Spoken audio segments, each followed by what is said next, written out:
now kind of transitioning into the second part of our seminar tonight. We're going to be talking about security of our Axies. Everyone talking about Trezor, how to make sure we have everything locked down, tight and right. And I'm going to introduce Langley, who's going to be talking to us about everything, from a security front. And Langley, can we unmute you and maybe you could just give a quick intro on yourself? Yeah, absolutely. Can you hear me? Yeah, I can hear you, and I got you Awesome. front and center. There we go. There you go. Yeah. Said you accidentally muted me. All right, we'll go ahead and we'll hop into my slideshow real fast here, or my PowerPoint. Awesome. Can you see my screen? Or no? I've got you at the moment. Okay, give me just a second. I'll go ahead and change this. Yeah. Gotta love technology. So maybe just like you got it up? Yeah, I've got it up. Give me just a second. I just gotta change my captured source. Yeah, so from my background, for me, as I've basically been working through on the security front. For me, I basically started with a nominal investment in the game, and as I had more personal assets added and I've increased my scholar base, I've been more concerned about making sure that I have everything as secure as possible. And I know that a lot of people worry about this as well. And for me, I just got my Trezor. I basically I'm about to start migrating everyone over to that, and it's definitely a process, but something that I definitely am excited to do and feel a lot more comfortable now that I'm working towards that. And yeah, I'm sure Langley, you're probably going to touch on a bunch of this stuff, but that's kind of the background that I come at it from, where I was worried about it at the beginning. I've dealt with kind of a nominal amount, and now it's kind of the right time for me to, make sure that everything is locked up. Absolutely. All right. So now you should see the PowerPoint, right? Mm-hmm. Okay. All right. So the security of Axie Infinity and beyond. There's a lot that goes into this. It's kind of a heavy statement, a heavy conversation for us to kind of tackle. But it's something I've been tackling since I joined Axie Infinity. First off, a little bit about me, so you guys aren't, so you have a little background on me. Obviously, I'm not a financial advisor like most of us here. We're just here to be a part of this amazing community, an amazing future that we have in front of us, right? I've just been a long time gamer, like most of you probably. I started NFT gaming here back in May 2021. I actually found it off of Twitch. One of my friends was playing it on Twitch, and we've been good friends for a long time, and I saw what he was doing and the engagement he was getting from it. And after doing my own research, I realized that, I want to be a part of this. I do not work for the Trezor company. I am an affiliate of their program. So I do get a little kickback if you use my purchase link. I do promote them. I do make tutorials for their devices on YouTube. So I'm pretty versed in terms of how they can be used to secure your NFT assets, or even just cryptocurrency in general. And really all this came about, and I'm here because I had someone steal money from me. They stole my Axie Infinity assets. I lost over $2,000 worth of Axie Infinity assets, and that was like 6 Axies and some SLP, some AXS and whatnot. And it really was, it was really a bad time for me. Luckily, I have an amazing wife, and she has been very supportive, and we were able to kind of pray about the situation and kind of give it up to God, and he turned it around, and here I am kind of educating the community and just helping people to fight the hackers and the scammers. That's kind of how I turned it around against them, and that's how I'm trying to defeat them, because as most of you know, there's a lot of hackers and scammers and a lot of bad people out there, and they're trying to steal a lot of money, and they have been successful with it so far. So before we even think about how we can secure our assets, how we can fix this kind of security problem I think Axie Infinity has, and just NFT gaming in general has. We have to identify those problems, right? So I've kind of come up with a few problems that I think that we kind of need to tackle just as a community. This isn't something for Axie Infinity to tackle themselves, because they have a lot of things obviously on their plate already. So this is something really, it's up to us, the community, right? So the big one is that we've got a lot of new users joining the blockchain universe, right? A lot of first-time crypto holders, a lot of first-time investors, honestly. Probably a lot of people who are investing money they shouldn't be investing, right? If you're in the stock market at all, if you invest at all, number one rule is only invest money you are you can lose, right? And a lot of people, especially in the Philippines, I've had so many conversations. They're investing money they shouldn't be investing, right? And this is a huge issue, right? Because when it comes down to the money aspect of this game, a lot of the issues people are having is they're forgetting there's real money tied to their account. There's real money tied to the actions and decisions you make, right? And it's just going to blow up. It's going to keep getting bigger, and it's going to keep snowballing, right? We've seen this already. The frenzy of NFT gaming and the play to earn revolution is going to be, I think, a huge problem. It's a huge problem already, and it's something we weren't ready for. Axie Infinity wasn't ready for it. We as a gaming community in general weren't ready for it, and we're playing catch up right now. We're playing catch up in terms of how we secure our investment, right? And how we secure our gaming assets. And that comes down to the NFT gaming technology being in its infancy, right? This technology is so brand new. Maybe 3 years? I think they've been developing this game for 3 years now, right? Or something like that. Yeah, about something. Yeah. So, I mean, it's brand new technology, right? This is something that no one's done before. I say this a lot. We're in uncharted waters. And we really just, we have to give the developers patience, or not patience, but we have to give them time, right? We have to understand, as we all found out in July, that the servers aren't going to be able to handle the number of people that are playing this game and are going to be playing this game. And this isn't just for Axie Infinity, right? This is going to be for NFT gaming in general. Every developer that maybe gets a little big is going to have these issues, and that comes down to the blockchain technology itself, right? The blockchain technology developing on it. I'm not a coder whatsoever. I can't tell you how to write one piece of code, right? But I know that it can't be easy. I know it's not like developing a normal video game. So I can respect that, and I think that is a pro. Blockchain technology has pros and it has cons, and I think it being so fresh and brand new is definitely a con right now. And the technology itself, while it is secure for the transactions, obviously, and it's secure for the data that's recorded on the blockchain, it's really not secure for you and I, because security is completely dependent on the user. And what I mean by that is, if you think about a normal video game, and this comes down to my final point here, understanding NFT gaming. If you think about a normal video game, say, for example, like World of Warcraft, right? You're playing the game and you log out, you get hacked, your assets get stolen, your equipment gets stolen, sold, whatever it may be, right?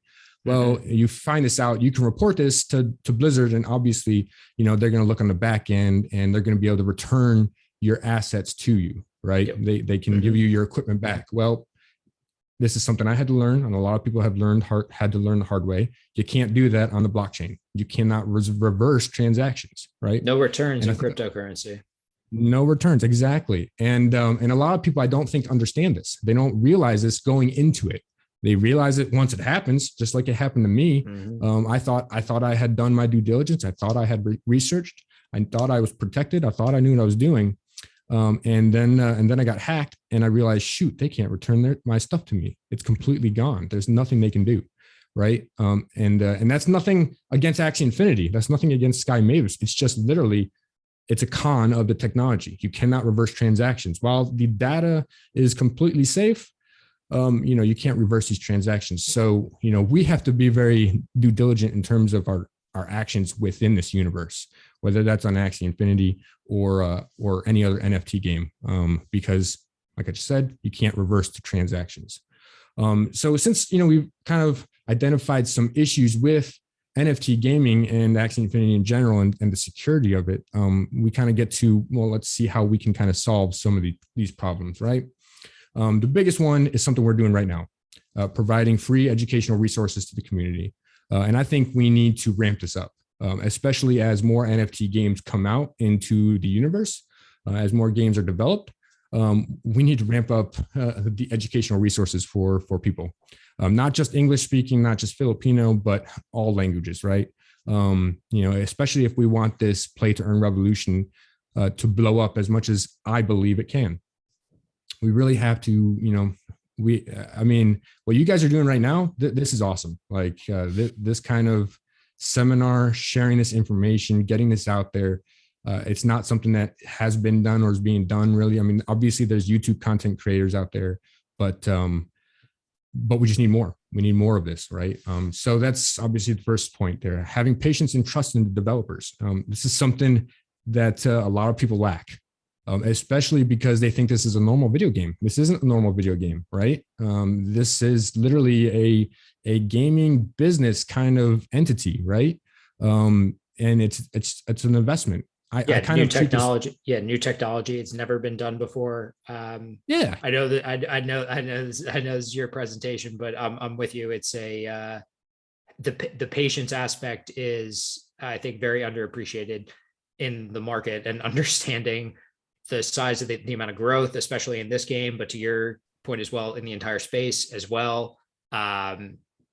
These guys had no idea what was gonna be happening, and their growth goals, they've been crushing them, but dealing with all of these things at once on top of the layer of, just dealing with people being able to play on top of the security aspect of it. It's the first time this has really been done. And it's, I can't stress. I think that's one of the best points. Just got to be patient with the guys who are holding the keys at the moment.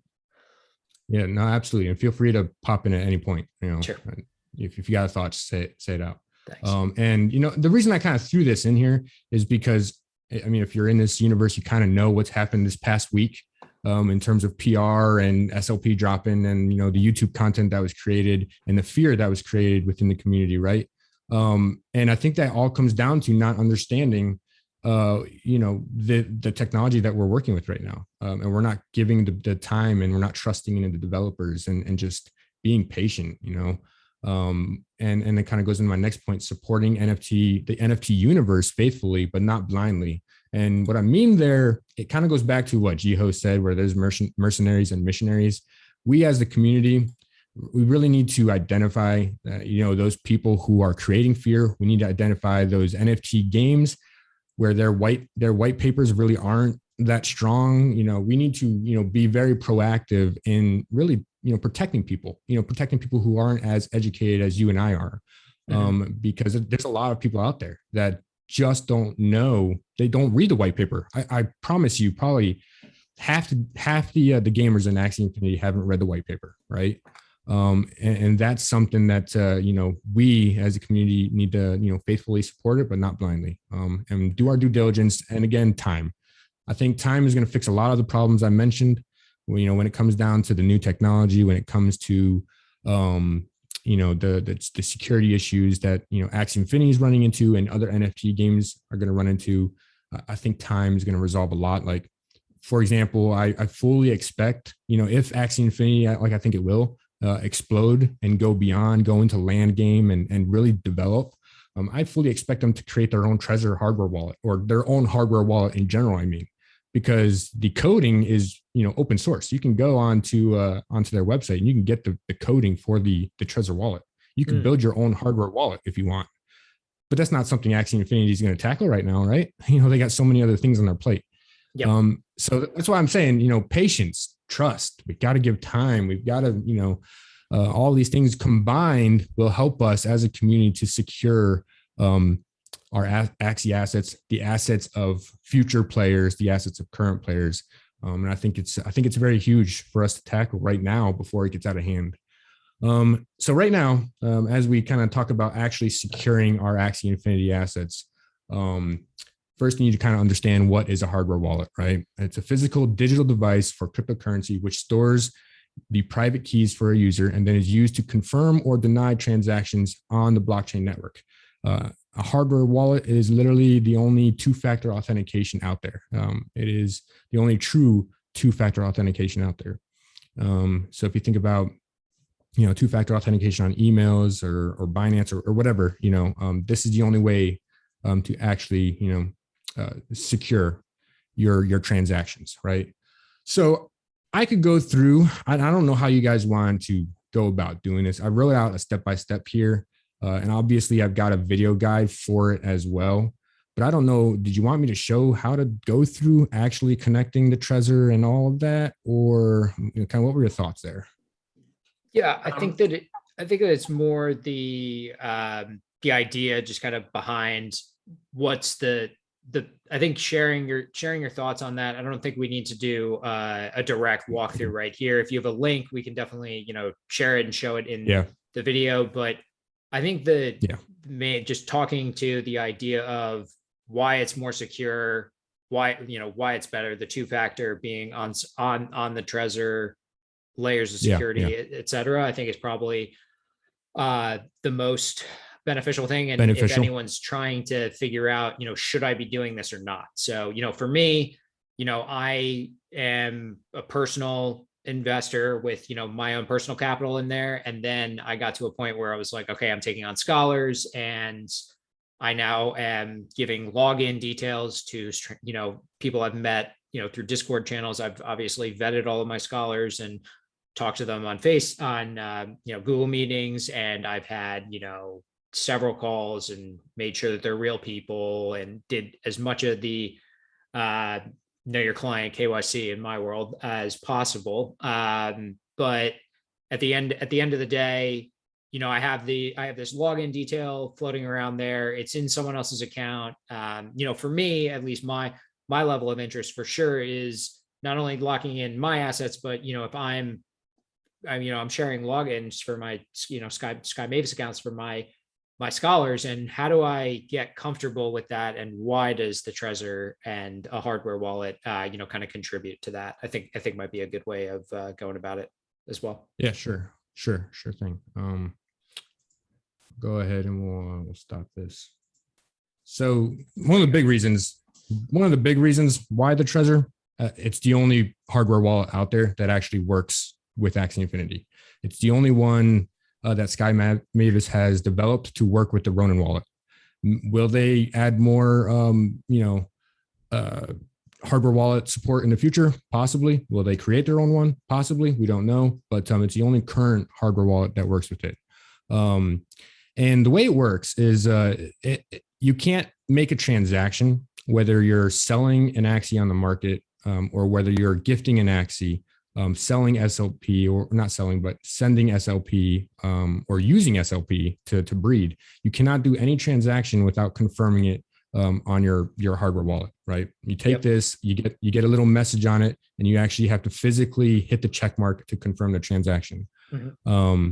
And so that's where it turns into two-factor authentication, where no transaction can be made without having one of these, without having yours, right? So, if you've got scholar accounts that are created, you've got, your Axies on there, and you give the login information and whatnot to the scholar, and somehow they get the information, the password to your Ronin wallet, right? Because they have to have the password to the Ronin wallet to even do anything, right? Mm-hmm. Well, they still can't make a transaction because it's now, it's protected by your Trezor wallet. And unless they have your seed phrase to your Trezor wallet, they have your passphrase to the hidden wallet within the Trezor wallet. There's layer upon layer of security with this guy. You could, I think, 1, 2, 3. There's 4 different layers of security with the Trezor. And the Trezor, when I was setting mine up, I was just working on it this weekend myself. When I was setting it up, one of the pitches that I kind of saw was, hey, the seed phrase never sees the internet, because you're basically, you have this piece of software that's safely installed, and it's like, this is your seed phrase. They give you a little piece of paper. They're like, write this down. Don't take a picture of it. Double, triple check you write it down right. But that idea, to me, that, that resonated with me, the idea that I had everything closed, had everything off, made sure I got that kind of set up and say, okay, like I now have, feels like going back to the Stone Ages, right? Like I got something on pen and paper that says, okay, like this is locked up, and we use two-factor authentication. I'm sure a lot of people like in their day-to-day lives like think about it, but yeah, this level of security definitely definitely beneficial from what I'm working through it right now to move everyone over. 100%. And there's a strategy out there where people are trying to save their levels of their Axies. I don't know if you've seen that or found that video. Yeah, but that's removing the key security feature of the Trezor, which you just mentioned, whereas your seed phrase is never on the internet, right? It never hits your computer. It never physically hits your computer. And that's the number one key security feature of the Trezor. So if you're thinking about doing that, it's not worth it. It just isn't. There's no reason to do it. For sure. Yeah. Is there anything else that you really wanted to hit on, just from talking about how you felt, obviously having lost the assets and now you've got everything on there, and how you just kind of feel the community? Obviously it's got to feel a lot safer. And I think that once you kind of break down the barrier to understanding the technology and how it works, which I'm sure you have the videos for, and I think we'd love to circulate those and get the links for those, and we'll make sure those are all attached to those videos. But anything else that you'd share, encourage people, like, is this something that you think it's worth? I think the Model 1's like $70. Encourage people if this is worth the investment. There you go. Yeah. This is the Trezor T. This is the Model 1. Yep. So pretty much the same thing. One is just a little cheaper. This one is not touchscreen. This one is touchscreen. And this one's 190. And like you said, this one is 60 actually. Gotcha. I might have not gotten the promo. I must have not gotten the promo code, man. Taxes, maybe you're shipping, I'm not sure all that. Anyway, yeah, the biggest sticking point a lot of people get into is, once you get to like, 15 plus scholars and whatnot, somebody like Jaxie having 1,000, like it just wouldn't make sense. Not that it wouldn't make sense, because it does make sense, obviously securing your assets, but there's it's time consuming. Moving your Axies, you have to confirm every single transaction with it, and it's a physical confirmation that you do on it. So that is a sticking point for some people. Even at 50 scholars, every breed, right? Every breed, everything. Yeah. Anything you see that blue Ronin confirmed transaction, you got to be doing that. Yeah. And I haven't done a transaction on mine yet. Like I said, I was just setting up the wallet, so I haven't actually done the full move over yet, but have taken the steps, have purchased it. But anything else, like just to get to know, like first time, like the speed at which those transactions go through, anything else for people who might not be, until you get into it, it's like, oh, I didn't realize the transactions. Yeah, the transactions are instantaneous. Once you confirm it on your Trezor, it happens just as if you were just confirming it on the Ronin wallet. So it doesn't delay any of the actual transaction. Doesn't delay any of the actual backend part of the transaction. You just have to confirm it, and it doesn't cause any issues with the scholars being able to play the game. Doesn't cause any issues with you being able to claim SLP. None of that. What I should say, when you claim SLP, you do have to confirm that transaction actually. Gotcha. Yeah, I mean, in terms of the scholars themselves, it doesn't mess up anything for them playing the game. So that's not a worry at all. You do have to, obviously, when you send the Axies, they will go to level 1. So that's something to consider, like we mentioned.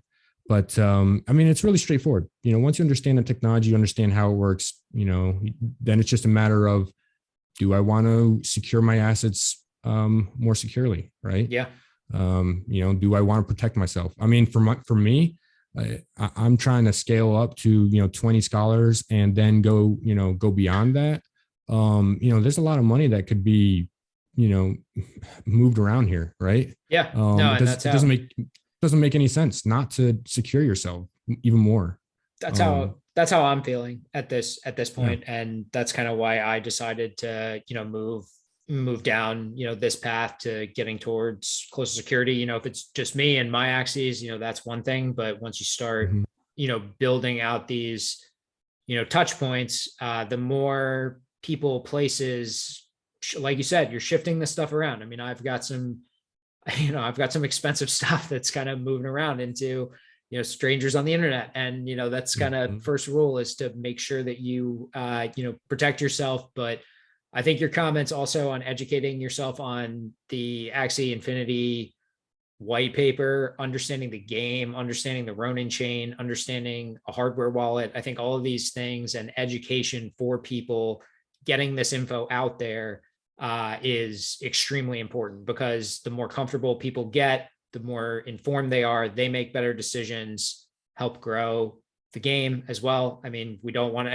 I hate hearing stories like that. I feel terribly that you had something like this, but it sounds like you kind of have recovered from it, and you didn't let it ruin you, and you didn't No. get down on the game or blame the community. If you're building up your own scholarship accounts, it's just a bad actor, and you're taking all the steps, kind of against those bad actors that are out there. But yes, I think your comments towards self-education and what, we're trying to do here at, the EBC, and just promoting all different aspects of the game, from, breeding, playing, security, whatever it is.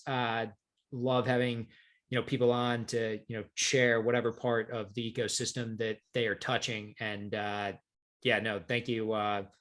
Thank you very much. Anything else, or do Yeah. you think that's No, that's about it. I am giving away a Model T. I am giving away this guy for free. Not this one, but Trezor is going to ship one out to someone who I, deem as the winner. So if you are in the market for one, or if you want to purchase one, I do give SLP rebates as well, if you use my purchase links as an affiliate. So we can post those on the Discord. If you're interested in buying one, you get a little discount. It's like 5% or something, but hey, everything saves. Yeah. And if you want a chance at winning one, just join my Twitch stream.